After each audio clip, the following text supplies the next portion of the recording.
Good morning students, आप लोग कैसे हैं? आशा अच्छे होंगे और आप लोगों की पढ़ाई अच्छी तरह चल रही होगी। आप सब लोगों का आपके अपने ऑनलाइन प्लेटफॉर्म प्रयाग एकेडमी में बहुत बहुत स्वागत है। स्टूडेंट्स, जैसा कि आप लोगों को पता है कि कल यानी संडे को एनडीए का पेपर हुआ था, एनडीए फर्स्ट का। तो इसका हम मैथमेटिक्स का सलूशन प्रोवाइड करवा रहे हैं, आंसर की प्रोवाइड करवा रहे हैं। तो चलिए शुरुआत करते हैं।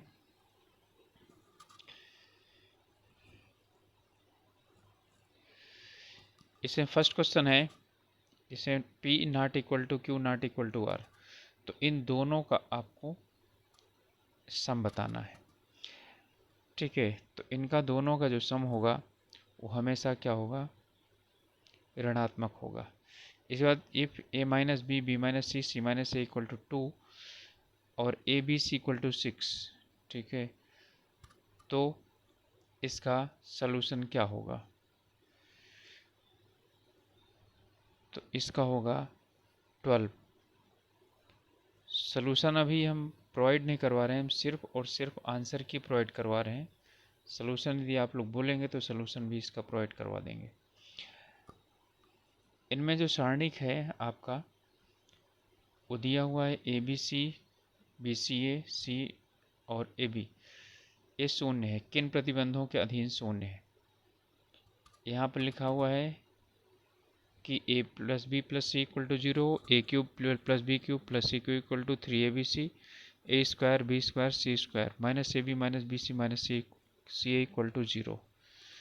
इनमें किस प्रतिबंध के अनुसार ये शून्य होगा?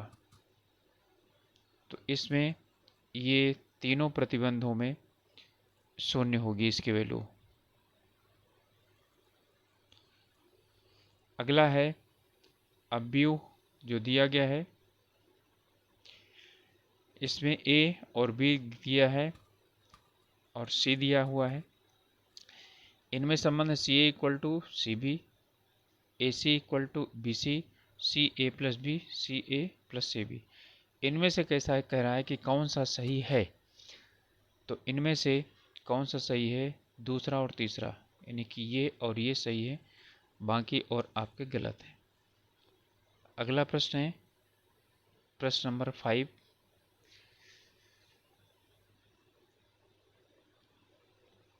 और आपकी जानकारी के लिए बता देता हूँ कि ये सेट नंबर 1 है, ए है। चलिए ए इक्वल टू, ये आपका डिटर्मिनेंट्स दिया हुआ है, ए एडजॉइनिंग ए किसके बराबर होगा? तो इसमें ये 2i के इक्वल होगा।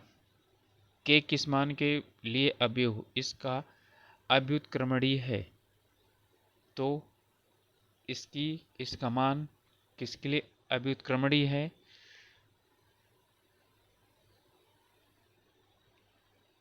केवल 0, केवल 1, केवल 2 या किसी भी वास्तविक मान के लिए? तो इसका किसी भी वास्तविक मान के लिए इसका मान अव्युत्क्रमणीय हो जाएगा। अगला प्रश्न है, इसमें एक ए अव्युत्क्रमणीय अवयव है जिसमें b equal to adjoining a, और यहाँ पर प्रतिबंध दिए गए हैं 3। B A equal to A b एक अदिश अवयव है, ए बी एक शून्य अवयव है। इनमें से कौन सा एक सही उत्तर होगा? तो कौन सा सही होगा? इसमें A B equal to B A और ए बी एक अदिश अवयव है, ये वाला सही होगा। अगला प्रश्न है, समान कोटि के वर्ग अवयवों ए और बी के संबंध में निम्नलिखित कथन है। 2 कथन दिए गए हैं, इनमें कौन सा सही होगा? तो इसमें सिर्फ 2 वाला सही है कि ए बी एक तत्सम समूह है, अवयव है, तो b A equal to A b के बराबर होगा। अगला प्रश्न है 9वां प्रश्न, जिसमें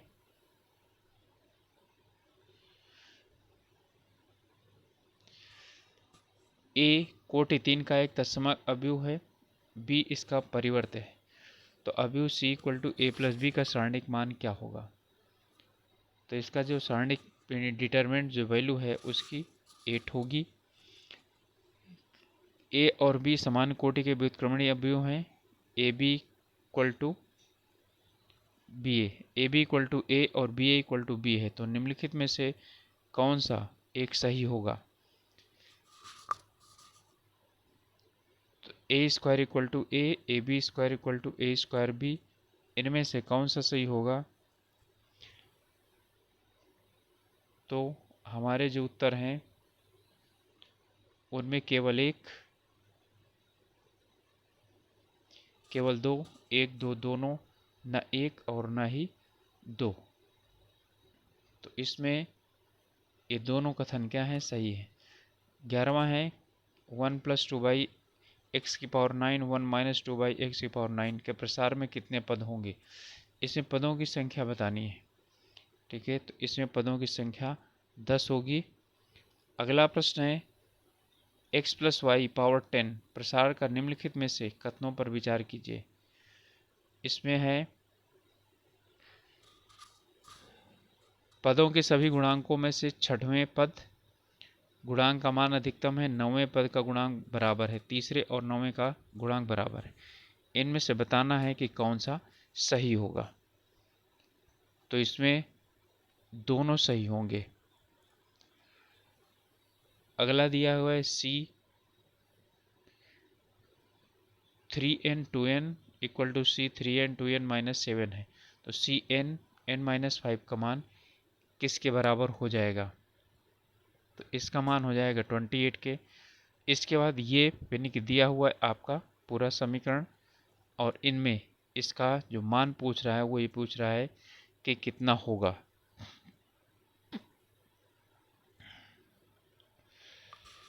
तो इसका मान होगा C 51 51 - C 51 और 0, इसके बराबर इसका मान होगा। अगला प्रश्न है 15वां 300 और 400 के बीच कितनी ऐसी विषम संख्याएं हैं जिनका कि कोई भी अंक पुनरावृत्त नहीं होता है? तो खोजना है। ठीक है, विषम संख्याएं जिनका पुनरावृत्ति नहीं होती है। ये 32 ऐसी संख्याएं TIGER के कितने क्रमचय हैं जिनमें स्वर सम स्थानों पर नहीं आते हैं? तो इसका आपका जो उत्तर होगा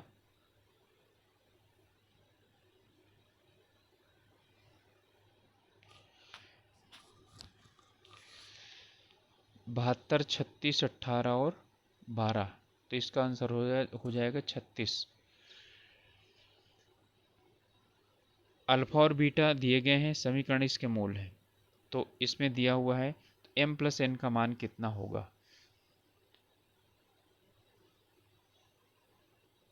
तो m + n का मान इस कंडीशन में होगा, जो कंडीशन दी गई है इस कंडीशन में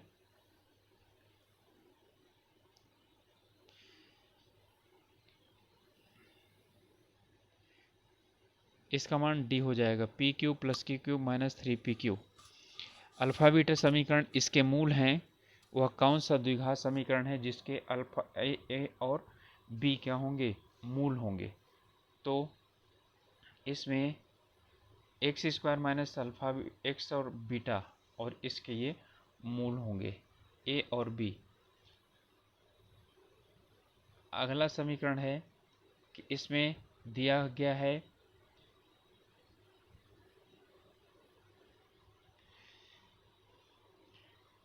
x² ax bx - cx और +bx + ca = 0 के मान बराबर हैं। ठीक है, के मूल बराबर हैं। तो इनमें से कौन सा एक सही होगा? तो इसमें a + b - c = 0, ये वाला सही होगा। अगला प्रश्न है अल्फा बीटा, जहाँ पर alpha is greater then beta, समीकरण इसके मूल हैं। तो α² - बीटा = 16 है, तो Q का मान कितना होगा?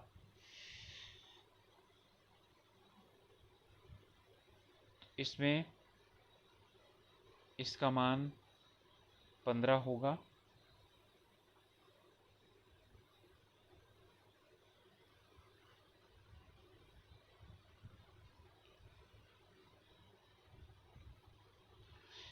अगला प्रश्न है n का वह अधिकतम मान क्या होगा जिसके लिए n फैक्टोरियल 30 प्लस फैक्टोरियल 35 5 के पावर n एक विभाज्य है जहां पर n एक धन पूर्ण संख्या है।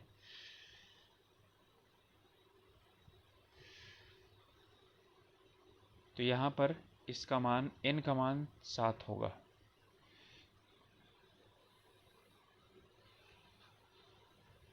अगला प्रश्न है, इसे पूरा दिया गया है 2 into 2 power 2 into 2 power 2 into 1 plus 3 into 3 into 2 into 1 4 into ये फैक्टोरियल दिया हुआ है यानी 2 into factorial 2 3 into factorial 3 4 into factorial A और यहाँ पर 9 तक दिया हुआ है प्लस 2। इसका मान कितना होगा? ठीक है, तो इसका मान कितना होगा? फैक्टोरियल 10 के बराबर हो जाएगा। ठीक है, 2 जोड़ने के बाद ये फैक्टोरियल 10 के मान के बराबर होगा इसका मान। इसमें कह रहा है कि a 1 2 3, तो a के घात समुच्चय यानी पावर सेट में कितने अवयव होंगे, कितने एलिमेंट होंगे इसके पावर सेट में? तो इसके पावर सेट में 2 होंगे। ए बी सी गुणोत्तर श्रेणी में है, A greater than A B C तीनों क्या हैं? 0 से बराबर हैं।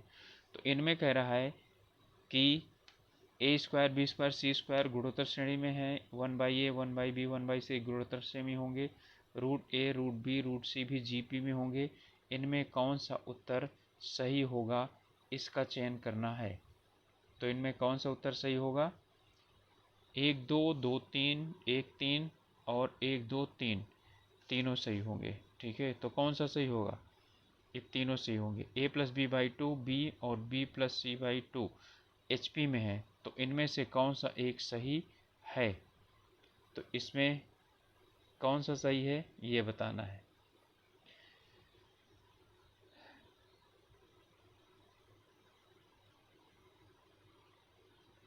ए बी सी गुणोत्तर श्रेणी यानी कि जीपी में होंगे। काट square 15 degree plus tan square 15 degree का मान कितना होगा? तो इसका मान ठीक है 14 के बराबर होगा। अगला 27 क्वेश्चन है, एक त्रिभुज ABC में दिया गया है sine a minus sine b minus cos c equal to 0 है, तो b का मान कितने बराबर है? ठीक है, तो कोण b का मान किसके बराबर है? तो 90 डिग्री बराबर होगा। अल्फ़ा प्लस बीटा π/4 है, तो 2 tan अल्फ़ा इक्वल टू 1 है, तो tan 2 बीटा किसके बराबर होगा? तो इसकी जो वैल्यू हो जाएगी वो होगी, इसका आंसर सी हो जाएगा।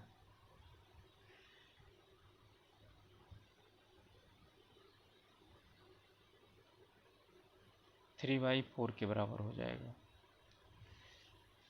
अगला प्रश्न है 29, tan 45 plus theta equal to 1 plus sine 2 theta है, जहाँ पर थीटा की वैल्यू माइनस π/4 और π/4 के बीच में वेरी कर रही है, तो cos 2 थीटा का मान कितना हो जाएगा? तो cos 2 थीटा का मान हो जाएगा 1।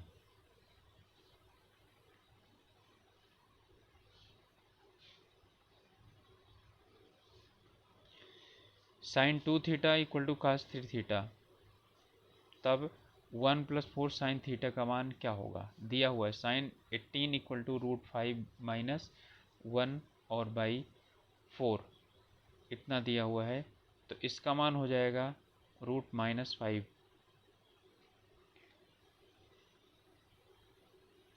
अगला है 31 क्वेश्चन, इसमें कह रहा है कि tan थीटा इक्वल टू 5-5/12, तो साइन थीटा का मान कितना होना चाहिए? तो इसमें था साइन थीटा का मान हो जाएगा 5/13 या -5/13 के। कास पावर 4 7 π/8 प्लस कास पावर 4 5 π/8 इसका मान किसके बराबर होगा? इसका मान हो जाएगा 3/4 के बराबर।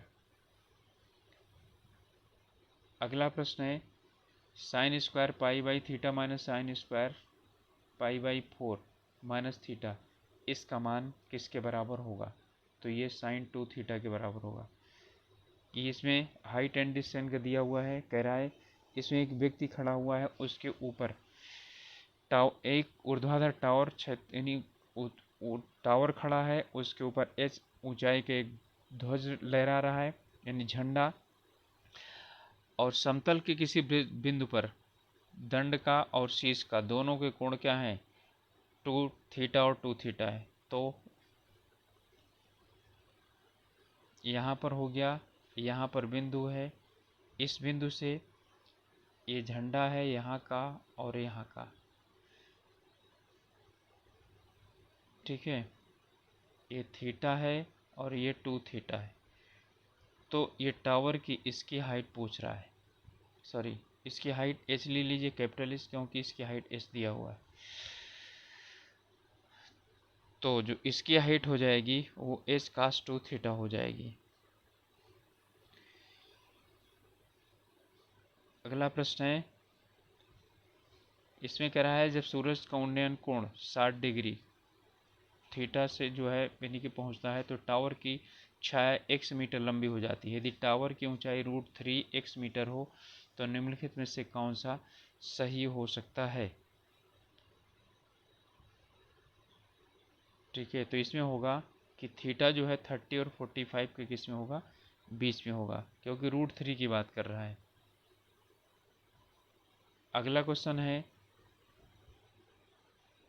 tan inverse 1/2 plus tan inverse x/3 equal to π/4, जहाँ पर x जो है ना 0 और 6 के बीच में वेरी कर रहा है, तो x की वैल्यू कितनी हो जाएगी?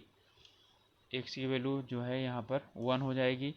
3 sine inverse x cos inverse x equal pi पाई, तो x के किसके बराबर है? तो x बराबर है 1/√2 के बराबर। अगला प्रश्न है यदि tan alpha plus tan theta equal to 1 minus tan alpha theta beta, जहाँ पर tan alpha beta not equal to 1 हो जाएगा तो पूरा 0 हो जाएगा ये, तो यहाँ से अल्फा प्लस बीटा का मान कौन सा होगा? तो अल्फा प्लस बीटा का मान हो जाएगा 5 π/4, π/4 की अपने आप ही वेरी कर जाएगा, ठीक है। π/4 का मतलब 45 डिग्री, ठीक है। tan 45 डिग्री इक्वल टू यानी अल्फा प्लस बीटा, ये फार्मूला लिखा हुआ है a प्लस बी, यानी alpha plus beta tan alpha plus beta की जो वैल्यू है, ठीक है, वो कितनी हो जाएगी? tan alpha plus tan beta 1 minus tan alpha tan beta.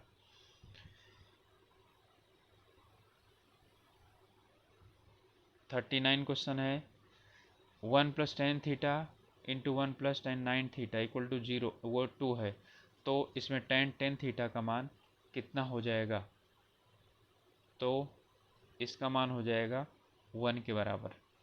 Sign 0 10 और ये इस तरह से आपको 360 डिग्री तक जोड़ते जाना है, तो इसकी जो वैल्यू आएगी वो कितनी आएगी? 0 आएगी, क्योंकि आप जानते ही हैं, ठीक है, सब साइन कहीं पर 0 आएगा, कहीं 90 माइनस थीटा आएगा, तो सब 0 करता चला जाएगा, 360 तक वेरी करता चला जा रहा है।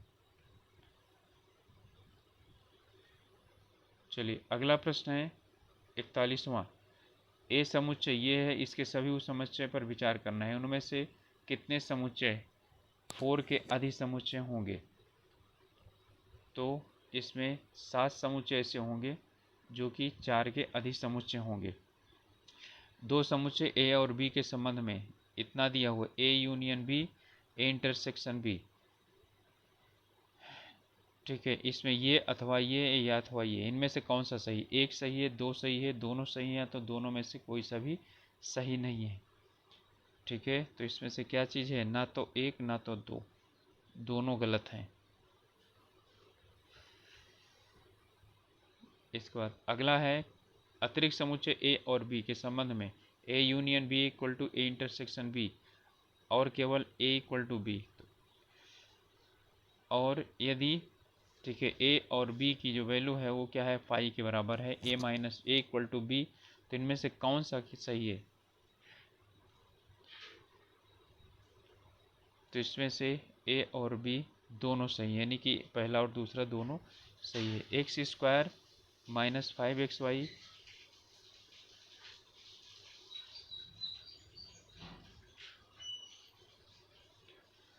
Plus 4y² equal to 0। तो यहाँ पर हमें बताना है कि आर स्वतुल्य है या आर सममित है या आर क्या है, संक्रामक है। तो रिलेशन दे रहा है, ठीक है, एक्स का वाई के विषय में। तो यहाँ पर हो जाएगा केवल ए सही है।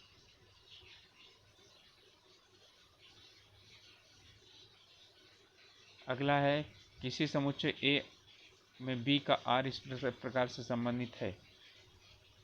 आर स्वतुल्य है तो आर इनवर्स भी स्वतुल्य होगा, ठीक है। आर सममित है तो आर इनवर्स भी सममित होगा। इनमें से कौन सा सही है कौन सा नहीं सही, यानी कौन सा सही है उसे पूछ रहा है। तो इसमें सही है 1, 2 और 3, तीनों सही है। चलिए 1/,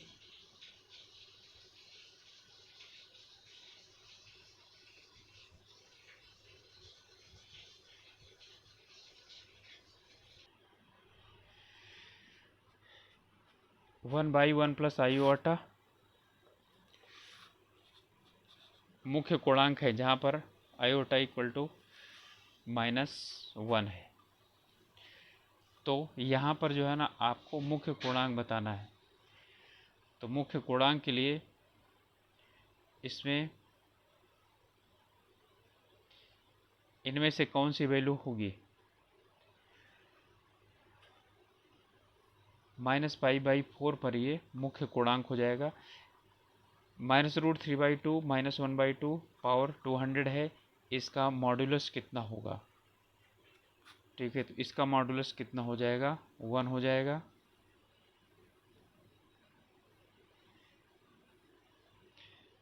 इनमें से बताइए फैक्टोरियल n/3 6 से विभाजित है, फैक्टोरियल n/3 + 3 7 से विभाजित है।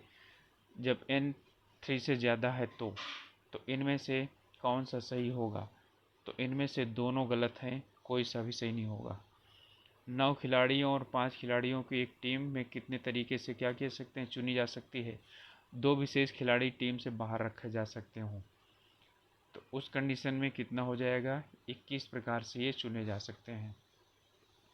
x + 1/x⁴n के प्रसार में आंत्य पद से n+1वां पद क्या होगा, ठीक है। आंत्य पद से मतलब लास्ट टर्म से बताना है कि लास्ट टर्म से इसकी वैल्यू क्या होगी, ठीक है। n+1वां पद कौन सा होगा, तो इसमें हो जाएगा ये C2n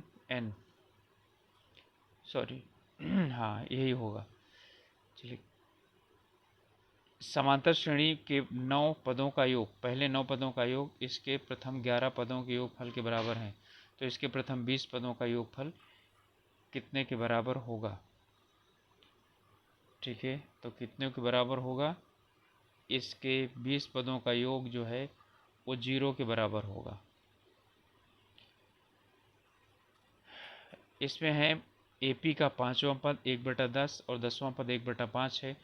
तो प्रथम 10 पदों का योगफल बताना है, तो इसका 25.5 होगा। ये बाइनरी सिस्टम दिया गया है, इसको डिवाइड करने के बाद ये किसके बराबर होगा, ठीक है। तो ये 100 यानी 1012 बाइनरी सिस्टम में इसके बराबर होगा। ये x⁴ y⁴ इसकी वैल्यू इतनी है बाइनरी में, तो x + y बाइनरी में इतनी वैल्यू है, और x - y² + xy की वैल्यू क्या होगी, तो इसकी वैल्यू हो जाएगी 1001 बाइनरी नंबर में। इसमें असमीका दी गई है, और इस असमीका के लिए बताना है कि कौन सा क्षेत्र सर्वनिष्ठ होगा, यानी कि उनमें से दोनों में से कौन सा क्षेत्र घेरेगा। तो यहाँ पर आएगा -2 और 1। y x है, x की वैल्यू -1 और 1, ऐसा इसमें फंक्शन बता रहा है और रिलेशन दे रहा है। ठीक है, तो अब ये महत्तम पूर्णांक है, तो 1 x इक्वल टू 0.5 अवकलन 0 है, x इक्वल टू 0.5 का संतत है। ठीक है, तो इनमें से कौन सा सही होगा?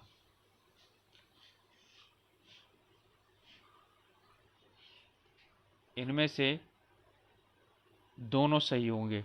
अवकलन समीकरण 1 plus d y by d x square equal to d square y d x 4/3, इसकी घात क्या है? पावर पूछ रहा है कि इसकी पावर कितनी है। तो इसकी पावर होगी 4। किसी भी रेडियोधर्मी की क्षय होने की दर उसके विद्यमान मात्रा के समानुपाती है। यदि आधा पदार्थ 100 वर्षों में क्षय होता है तो क्षय स्थिरांक, यानी कि आपको उसका क्षय स्थिरांक अनुपातिकता में बताना है कितना होगा। तो इसमें log2 डिवाइडेड बाई कितना हो जाएगा? 100 हो जाएगा। Natural logarithms f x equal to √1 - x - 1 का होल स्क्वायर, इसका प्रांत पूछ रहा है। तो इसका प्रांत कितना होगा? तो इसका प्रांत होगा 0 और 2। कोई पैराबोला है y square equal to 4kx और इसका नाभिलम्ब लेटस रेक्टम के द्वारा जो परिबद्ध क्षेत्रफल है, ठीक है, 24 वर्ग है, जहाँ k equal to k is greater than 0 है। तो k का मान क्या हो सकता है यहाँ पर? तो k का मान इसका हो जाएगा 3। ठीक है, इंटीग्रेशन है between 0 to π/4 x plus cos x का होल स्क्वायर। इसकी वैल्यू किसके बराबर हो जाएगी? 1/2 के बराबर होगी। अगला है इंटीग्रेशन है आपका डबल साइन 1/2 cos -3/2, इसकी वैल्यू किसके बराबर हो जाएगी? तो इसकी 2√10 x प्लस c के बराबर हो जाएगा। I1 इतना है, I2 इतना है, तो I1 प्लस I2 किसके बराबर हो जाएगा? ये हो जाएगा x प्लस c के बराबर हो जाएगा। 64वां क्वेश्चन है, इसमें भी इंटीग्रेशन है -2 to between -1 x by mod x dx किसके बराबर हो जाएगा? इसकी वैल्यू आ जाएगी -1 साइन 4x प्लस 2x के कितने चरम मान है? मैक्सिमम वैल्यू कितनी है इसकी? जबकि x वेरी कर रहा है 0 टू π/2 के बीच में, तो इसके दो मैक्सिमम वैल्यू मिलेंगी। 66 क्वेश्चन है,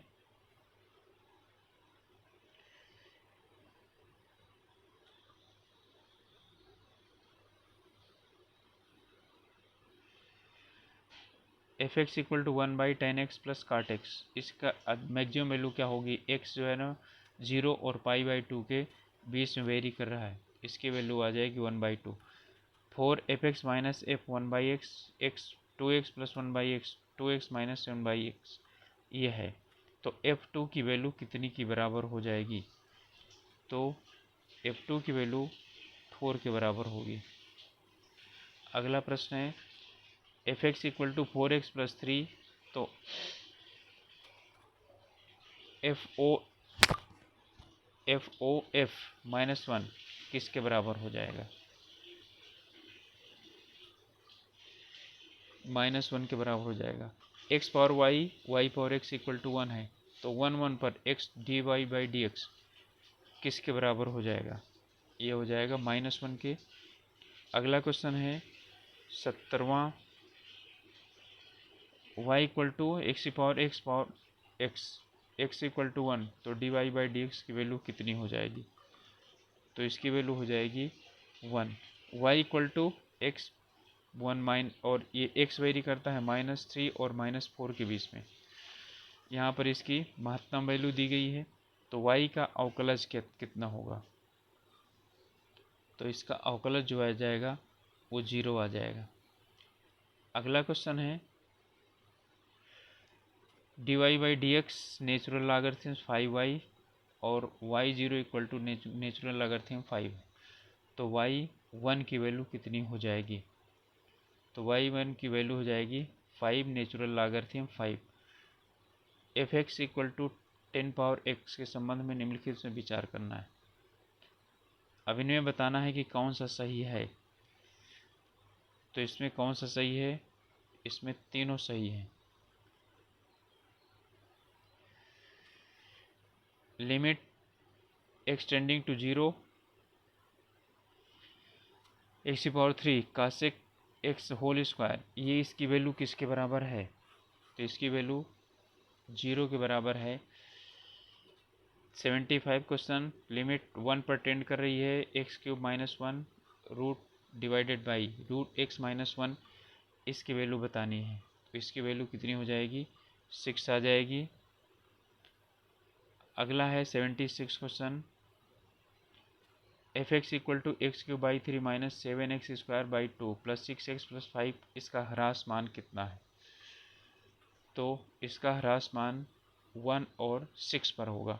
x equal to 2 function f x m by x plus 2 n by n x plus 1, इसका जो डिफ्रेंसिएशन है वो 0 है, तो m8n का मान कितना हो जाएगा? तो यहाँ पर कुछ कहा नहीं जा सकता है कि इसकी वैल्यू कितनी है, अपर्याप्त डेटा होने के कारण इसकी वैल्यू फाइंड नहीं की जा सकती है। y equal to x cube इसके बीच में है। पहले चतुर्थांश में समावेशी क्षेत्र का क्षेत्रफल क्या होगा? इन दोनों के बीच में फर्स्ट क्वाड्रेंट में एरिया बताना है। तो 1/4 यूनिट हो जाएगा। इसके बाद नेक्स्ट है y x equal to 4 2 2 5, x और y पॉजिटिव हैं, तो x प्लस वाई का न्यूनतम मान कितना हो जाएगा? तो इसका न्यूनतम मान हो जाएगा 130 x dy by d x minus 2y equal to 0। क्या बताता है? ये बताता है एक परवलय कुल को बताता है। ठीक है, पैराबोलिक जो ग्रुप है उसे बताता है। -5 5p² 10p और 5q² 10q, ये संरेख हैं। तो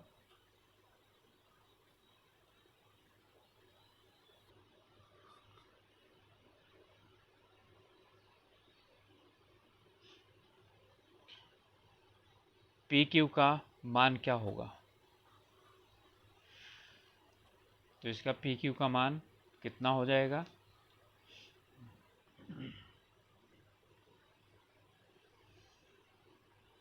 वन के बराबर होगा। इस बात अगला क्वेश्चन है, एक सरल रेखा है, ठीक है, उसका समीकरण क्या होगा जो बिंदुओं 1 - 2 से गुजरती है और अक्षों पर बराबर अंतखंड बनाती है? ठीक है, तो कितना हो जाएगा? x plus y plus 1 equal to 0। वृत्त का समीकरण बताइए जो चतुर्थांश प्रथम चतुर्थांश में दोनों अक्षों के मध्य और रेखा y - 2 इक्वल टू 0 का स्पर्श करता है। तो ये हो जाएगा x² plus y² minus 2x minus 2y plus 1 equal to 0।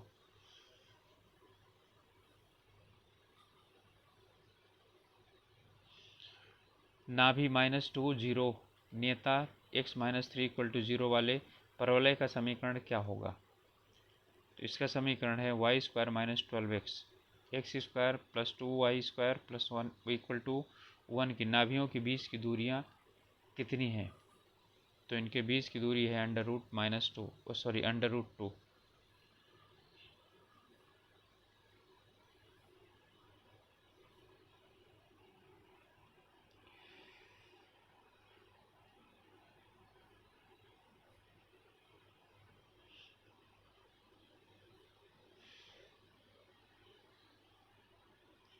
इसकी वैल्यू है √2।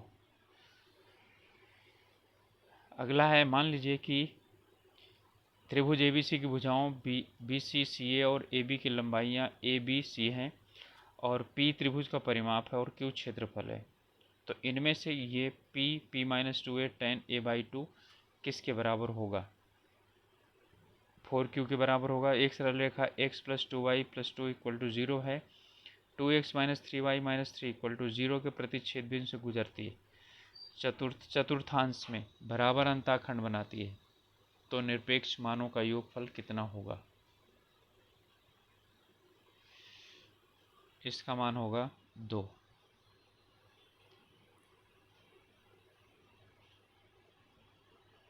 प्रतिबंध बताइए जिसमें ax plus b y plus 0 c equal to 0 और b x plus a y plus c equal to 0 क्या है? समांतर है। तो इसमें प्रतिबंध क्या हो जाएगा? A square minus B square equal to 0। अगला क्वेश्चन है, जो रेखा है x plus Y equal to P, निर्देशांकों को इससे मध्य बिंदु के बिंदु पथ का समीकरण बताना है जिसमें p एक वास्तविक संख्या है। x plus Y equal to p के बराबर हो जाएगा। बिंदु x y बिंदु 2a 0 और 0 3 से बराबर दूरी पर है जहाँ a 0 से बड़ा है। तो इनमें से कौन सा सही होगा? तो सही होगा 4x minus 6y plus 5 a equal to 0 के बराबर।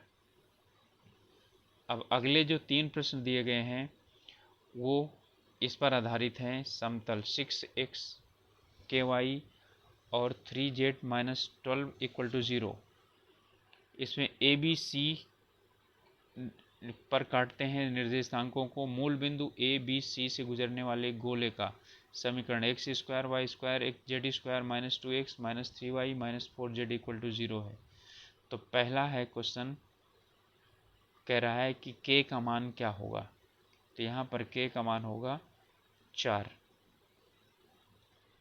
अगला कह रहा है कि यदि गोला P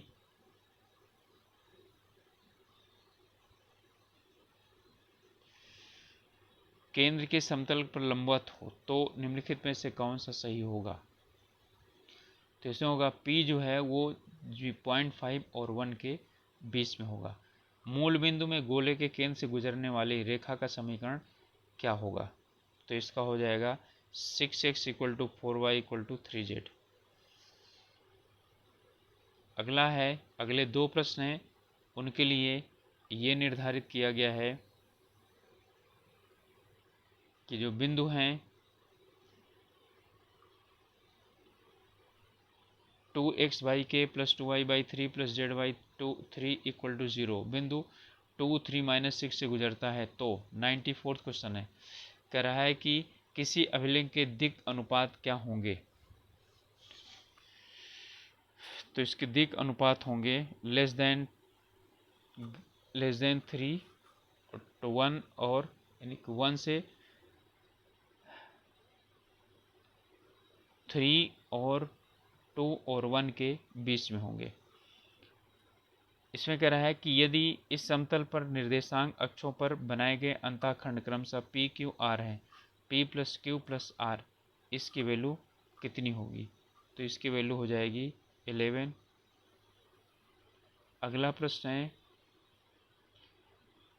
4 आईओटा जेओटा माइनस 3 क्योटा पी क्यू माइनस 2 संरेखीय सदिश हैं। तो पी और क्यू के संभावित मान क्या क्या हो सकते हैं? तो 8/3 और 2/3 होंगे। ए बी सी स्थिर सदिश हैं ए और बी और सी पर। जी त्रिभुज का केंद्र है तो ए जी का मान किसके बराबर होगा? ये तो डायरेक्ट क्वेश्चन है, तो इसका हो जाएगा b प्लस सी माइनस 2a/3 के बराबर हो जाएगा। अगला प्रश्न है, इन पे बताइए कौन सा सही है?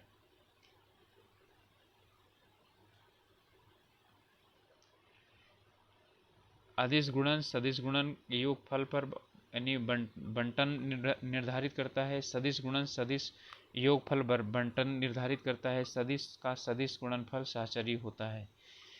तो यहाँ पर सिर्फ 1 और 2 सही हैं, तीसरा गलत है। ए बी सी वेक्टर दिए गए हैं जो कि शून्येतर हैं, नॉन जीरो वेक्टर हैं, और इसमें बताइए कि ए क्रॉस बी इक्वल टू सी है, तो ए बी और सी दिए गए हों तो ए अद्वितीय है, ए और बी दिए गए हों तो सी अद्वितीय है। इनमें से कौन सा सही है? तो इनमें से केवल 2 सही है, बाकी सही पहला वाला नहीं है। अगला प्रश्न है 100वां। ए और बी इकाई सदिश हैं और इनमें संबंध बताया गया है और इनके बीच का कोण 2θ है। तो निम्नलिखित में से कौन सा सही है?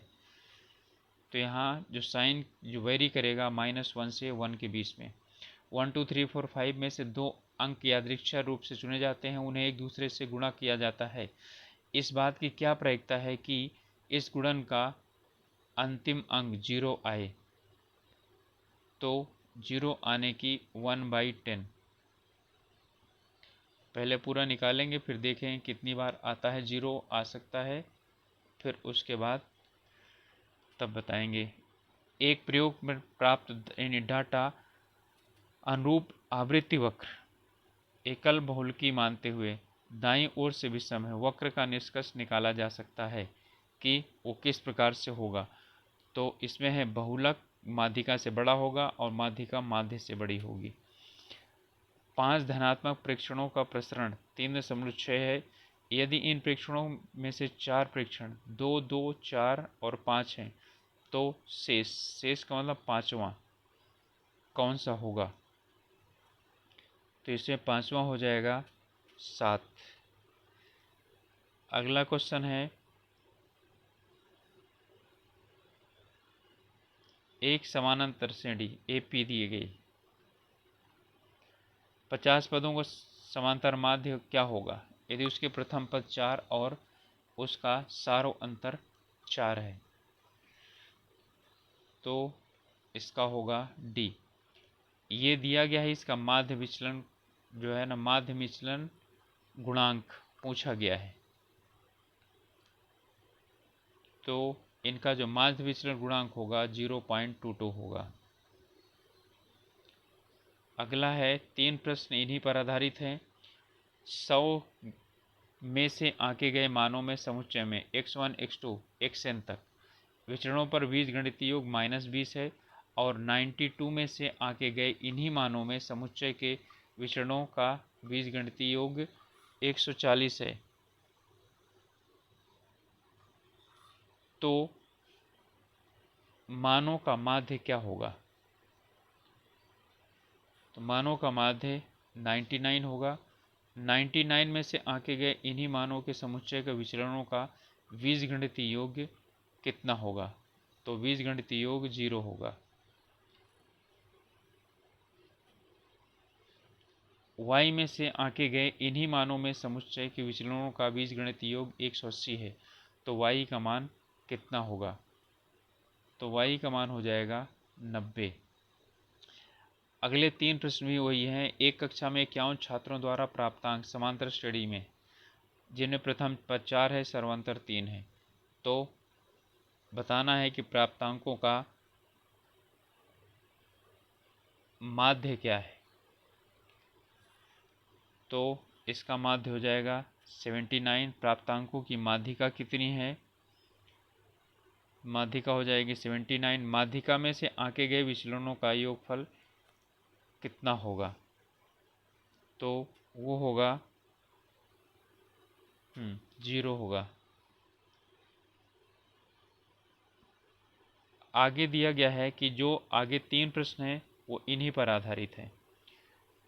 इसमें एक नौकरी के लिए आवेदक जो आवेदन करते हैं 90 आवेदन आए हैं, उनमें से कुछ स्नातक है, उनमें से कुछ को 3 वर्ष का अनुभव है। ठीक है, स्नातकों की संख्या 18 है जिनको कम से कम 3 वर्ष का अनुभव है, गैर स्नातकों की संख्या 9 है।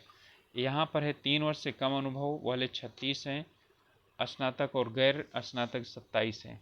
मान लीजिए जी एक घटना है जिसमें पहले आवेदक का साक्षात्कार लिया गया, स्नातक है, और टी वो घटना है जिसमें कि पहले आवेदक का साक्षात्कार लिया गया और उसे कम से कम 3 वर्ष का अनुभव है। तो बताना है, ठीक है, प्रोबेबिलिटी बताना है कि जी इंटरसेक्शन टी नाट किसके बराबर होगा। तो ये बराबर होगा 2/5 के। अगला है प्रोबेबिलिटी फॉर यानी दोनों का, अब उन्हीं का ही दोनों का क्या निकालना है, हमको रेशियो निकालना है। तो इसमें हो जाएगा 4/7 और टी नाट और जी नाट का रेशियो निकालना है, लेकिन टी नाट पहले आएगा, जी नाट बाद में आएगा। तो इसके लिए है हमारा हो जाएगा 3/4। अगले 3 प्रश्न हैं। उद्योग में कामगारों में किसी बीमारी से पीड़ित होने की घटनाओं की संभावना 33 क्या प्रायिकता है कि 6 कामगारों में से यथार्थ रूप से 3 कामगार इस बीमारी से पीड़ित हों? तो इसकी जो प्रायिकता होगी 160/729 होगी। क्या प्रायिकता है कि 6 कामगारों में से कोई भी इस बीमारी से पीड़ित नहीं हो?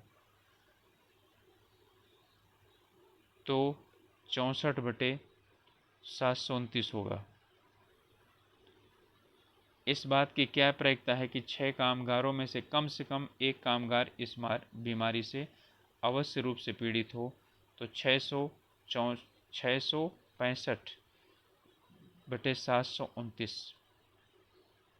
अगले 3 प्रश्न इन्हीं पर आधारित हैं। कक्षा 0 से 20 और यानी क्लास दिया हुआ है और उसकी बारंबारता दी गई।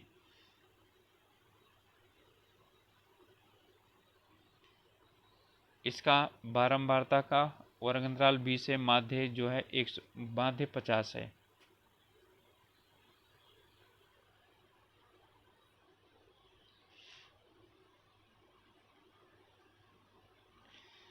तो अब आगे कह रहा है P का मान क्या होगा। ठीक है, यहाँ पर P + Q 32, P - 3Q और ये 19 दिया हुआ है।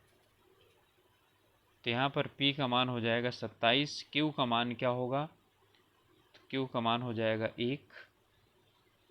अंतिम प्रश्न है, यदि प्रत्येक कक्षा की बारंबारता दुगनी कर दी जाए तो माध्य कितना हो जाएगा।